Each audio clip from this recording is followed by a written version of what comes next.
Hey guys, what's up? Throttle 97 is back again with another walk around video, and this time we've got the 2021 Jeep Wrangler Rubicon.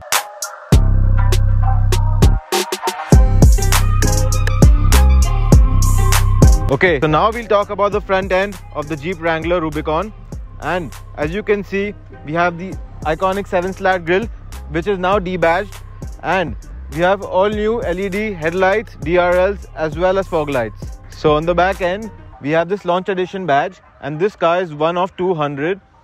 The fifth wheel is mounted much lower than the previous variant to increase rear visibility, and this floating third brake light can be adjusted if you choose to upsize your tires, as tail lights are now in LED. The fifth wheel also has the backup camera, and if we look inside, the Jeep is designed in the States and made in India. So we only get the 4-door variant in India, not the 2-door, since this is more practical and can seat 5. The car also has this trail rated badge which is earned after a grueling amount of tests that Jeep conducts at off-road tracks. You get the Rubicon badging here on the hood only for this variant, and we have a lot of hidden Easter eggs such as the Jeep logo here on the wheel and here along with the Jeep badging, and in many more places along the car. The hood is opened by these two clamps which have one on either side. The hood is vented and you have these rubber stoppers since the hood opens up completely to the windshield. This bump stop also has the integrated windshield washer, and the windshield itself folds down completely, which is quite unique and useful for off-road use. The car doesn't have any side steps, so it's quite difficult to get into it. So you need to grab, put your right leg in and sit inside. There's a dedicated key holder. You can just place your key here, which is quite useful. The footrest is quite small and there's no dead pedal, so it's quite tight in the driver footwell.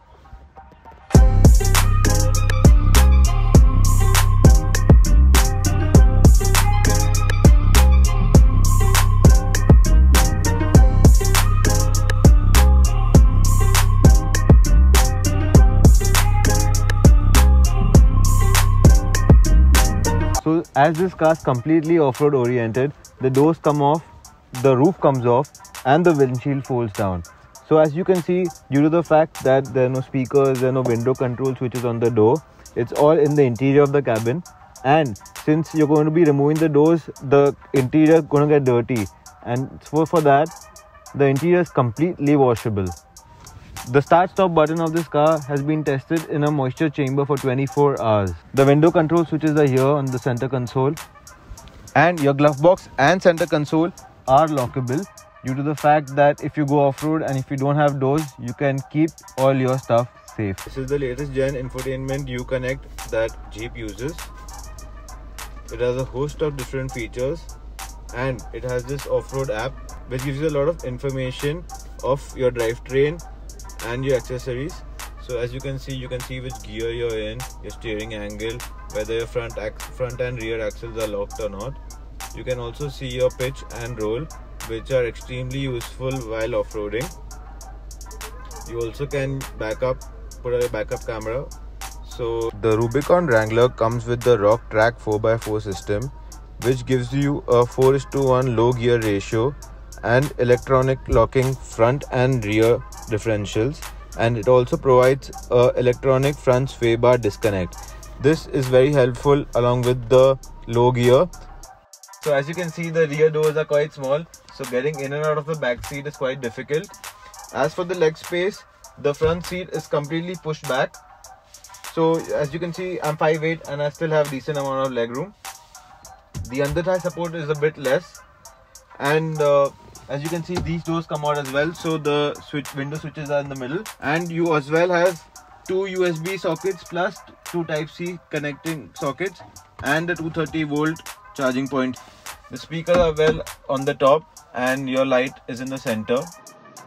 So the new Jeep Wrangler has a 2-liter turbocharged petrol which has 268 horsepower and 400 Nm of torque. The engine has been downsized from the iconic V6 Pentastar but it's quite a hoot to drive and has quite a good amount of low end torque, which really helps in the off-road scenarios. So the car has empty tires, and due to that, on concrete road it feels a little bouncy and unstable, but once you have the right setup for city driving, I think it'll be quite comfortable and you don't have to worry about speed breakers or potholes for that instance.